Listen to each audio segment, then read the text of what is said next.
ሰላም ሰላም የዩቲዩብ ተከታዮቼ አንድ ምክር ልንገራችሁ። በጣም ወሳኝ ምክር ማለት ነው። አዳምጡ። እናንተም ሰብስክራይብ አርጉ፣ ሼር አርጉ፣ ኮሜንት ስጡኝ፣ አነባለሁ። ሾዶችዬ ምንድነው ቤት መሬት ስትገዙ ኢትዮጵያ ሂዳችሁ በራሳችሁ ስም ግዙ። ምክንያቱም በወንድም ባጎት ባክስት በቤተሰብ በሙሉ በአንድ ሰው አርጋችሁ ስትገዙ ጥሩ ቤተሰብ እንዳሉ ሁሉ መጥፎ ቤተሰብ አሉ። ልክ ሰሞኑን እንዳየ ነው 5 ሚሊዮን ቤት እገዛልሻለሁ ብሎ ወንድሟ የገዛ ወንድሟ ማለት ነው ያጭበረበራት አይታችኋል። ስለዚህ ቤት ስትገዙ ቦታ ስትገዙ በራሳችሁ ስም ግዙ ሂዳችሁ ኢትዮጵያ። ምክንያቱም አንደኛ ብሩን እንዴት ለፍተን እንደምናመጣው ገንዘቡ እንዴት ተለፍቶ እንደሚመጣ መከራ ስቃይ ተሰቃይተን እንደምናመጣው ገንዘቡን እነሱ አያውቁም። ገንዘቡ ዝም ብሎ ዝንጥ ብለን የምናመጣው ነው የሚመስላቸው። እኛ ገንዘቡን የምናመጣው የሰው ፊት ጠብሶን፣ ገባችሁ? የሰው ፊት ተንገላተን ነው የምናመጣው ገንዘቡን። ስለዚህ ቤት ስትገዙ መሬት ስትገዙ ሂዳችሁ ኢትዮጵያ በራሳችሁ ስም ግዙ። በራሳችሁ ስም በቃ ሂዳችሁ ጊዜ ሰጣችሁ ፍቃድ ወስዳችሁ ቦታ ልገዛ ነው መሬት ልገዛ ነው ብላችሁ አእምሯችሁን አሳምናችሁ ሂዳችሁ በራሳችሁ ስም ካርታ ፕላኑ በራሳችሁ ስም ይሁን። ምክንያቱም እዚህ ሆናችሁ ብር ትልኩና ወንድማችሁ እገዛለሁ ብር ላኪ፣ ልክ እንደ ሰሞኑን 5 ሚሊዮን እንደበላባት ወንድሟ ላኪ እንዲህ ይላል። ከዛ መጨረሻ ላይ ወንድማችሁ መች ልከሽ ነበር አላክሽም ብሎ በስማቸው እንኳን አያረግላችሁም፣ ወንድማችሁ የገዛ ወንድማችሁ። ስለዚህ ቤት መሬት ስትገዙ በራሳችሁ ስም ግዙ። ምክንያቱም በራሳችሁ ስም ስትገዙ አንደኛ ውስጣችሁ ይረካል፣ ሁለተኛ ከቤተሰብ ጋር ጠብ የላችሁም፣ ፍቅር እንጂ ጠብ አይኖራችሁም። ሶስተኛ ነገር ደግሞ ለራሳችሁ ሰላም ታገኛላችሁ። በቃ በስሜን የገዛሁት የራሴ ቤት ነው የራሴ ካርታ ፕላን ነው ብላችሁ ውስጣችሁ ደስተኛ ይሆናል። አንዳንድ ቤተሰብ አረብ ሀገር ስትሆኑ ያሽቃብጥላቸዋል። እህቴ እንዲሁ ነው ይላል። ልክ ኢትዮጵያ ስትሄዱ ሌላ ሰው ነው። ታውቃላችሁ ይሄን? አንዳንድ ቤተሰብ ብዙ የአረብ ሀገር ሴቶች የምንሸወደው ይሄ ነው። አንዳንድ ቤተሰብ አረብ ሀገር ስትሆኑ ያሽቃብጥላቸዋል።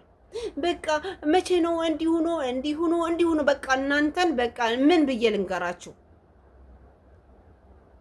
ልክ ኢትዮጵያ ስትሄዱ ግን ሌላ ሰው ናቸው። ስለዚህ ቦታ የምትገዙ ቤት የምትገዙ አረብ ሀገር ሁናችሁ በሌላ ሰው ስም የምትገዙ እናንተ ጥሩ ቤተሰብ እንዳለ መጥፎ ቤተሰብ እንዳለ እወቁ።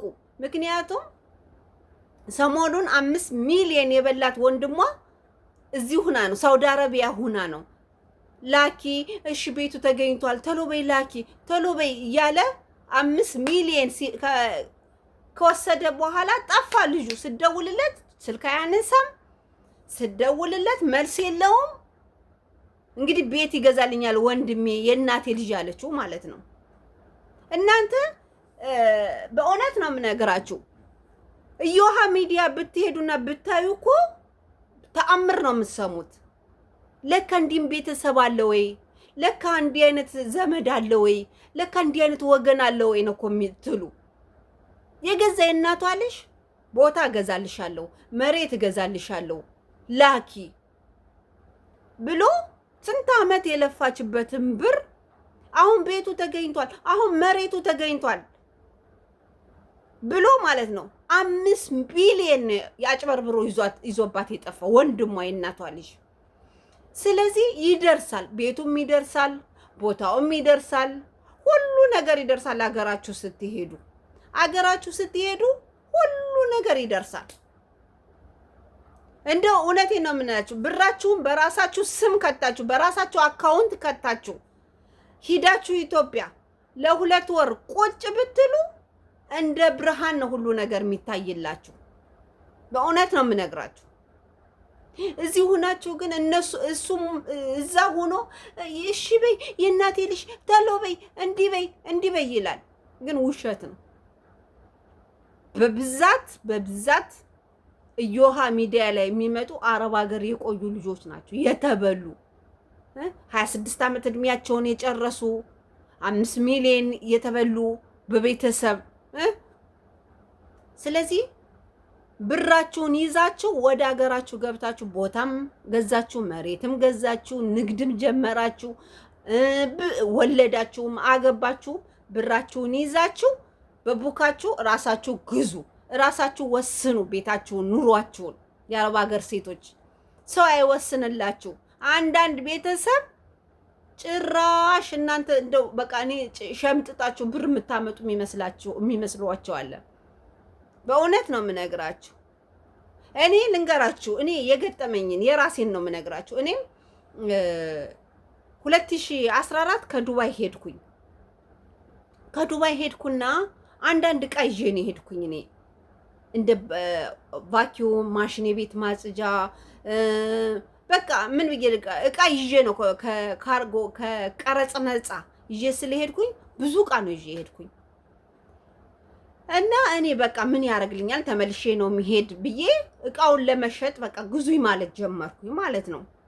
በእውነት ነው የምነግራችሁ። በገንዘብ የገዛው የማይመስላችሁ አንዳንድ ሰው ዝም ብሎ አረቦች የሰጡኝ ነው የመሰላቸው። እንዴ እኔ እኮ እዚህ ሀገር ስኖር በገንዘቤ ነው ምገዛ።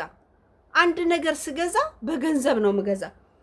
እንዴ ይችን ቻርጅ ልግዛ ብል ይችን ቻርጅ ብገዛ በገንዘብ ነው ምገዛ። 20 ድርሃም 20 ድርሃም በኢትዮጵያ ብትመነዝሩት 800 1000 ብር ነው። ስለዚህ አረብ ሀገር ስትኖሩ አንዳንድ ኢትዮጵያ ያለው ሰው ማለት ነው አይረዳችሁም በጭራሽ። ገንዘብ ማለት ነው ዝም ብሎ አረቦች የሚሰጡን ነው የሚመስላቸው። ዝም ብሎ የሚታፈስ ነው የሚመስላቸው። በቃ እንደ ቅጠል ዝም ብሎ የሚሸመጠጥ። ስለዚህ እናንተ ናችሁ የምትወሳኝ መሆን ያለባችሁ። እናንተ ናችሁ ቦታው ላይ ለፍታችሁ ገንዘቡ የምታመጡት። እንዴ እኔ በቃ እኔ በእውነት ነው የምነግራችሁ። እቃውን ሊገዙኝ ሲመጡ ማለት ነው በትንሽ ብር ነው የሚነግሩኝ። እንዴ እኔ በቃ ዝም ብሎ አረቦች በቃ ዝም ብሎ የጣሉትን የወሰድን ነው የሚመስላቸው።